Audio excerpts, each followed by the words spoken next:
Let's dive into this.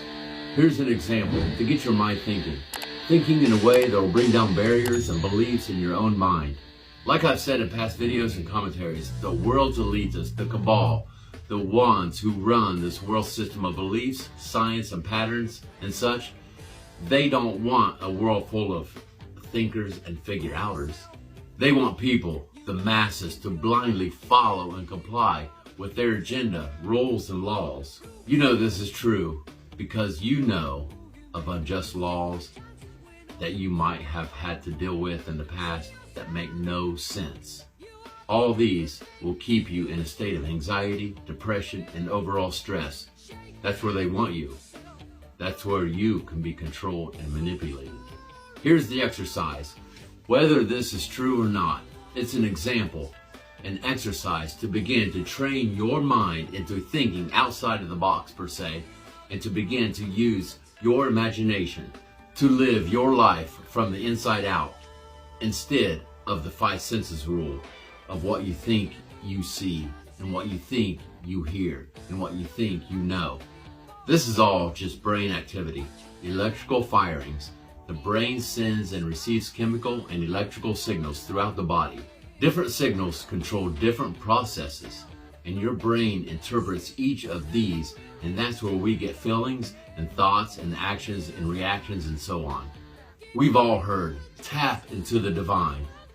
We think we know what that is on a spiritual level. That is some sort of spiritual understanding. But how or what is that in the physical realm to get it going?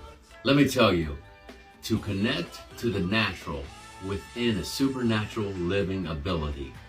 We know about meditation and praying. These are all definitely have-tos and required. But also, using your imagination as a canvas to draw mentally what you like and desire. Let me repeat that. Using your imagination as a canvas to draw mentally what you like and desire, and that to be transformed from the unseen into the seen in our daily lives. Here's the exercise. The Earth might be bigger than we thought. For years, people have debated over the shape of the Earth, whether it's flat or round.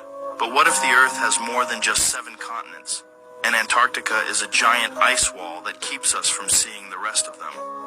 What if past the massive ice wall, there are tons of other continents that are hidden from us? There's an ancient map that shows this. There are theories that these continents contain prehistoric animals, aliens, and advanced civilizations, and that the 7 continents we live on are actually a money farm owned by a small handful of evil families that make up the filthy rich from the other continents. Maybe the government won't let us see Antarctica because... Because? You answer that question. Unconscious thought theory posits that the unconscious mind is capable of performing tasks outside of one's awareness. We all have a mental language, referred to as mentalise. It is the unconscious way we make sense out of our world, our human experience, and it is through this that we form our world, the world we see from the inside out, not so much the outside in. If you can grasp this, your world will begin to change. What I mean by that is how you see, interact, and experience the things around you. Familiarly known as Bloom's taxonomy, this framework has been applied by generations from kindergarten through 12th teachers and college instructors in their teachings. This is the underlining in a spoken fabric and core of what is used to teach you that isn't taught to you. This is what they won't tell you. Do you ever get the feeling that there's more to what's going on than you know? I do.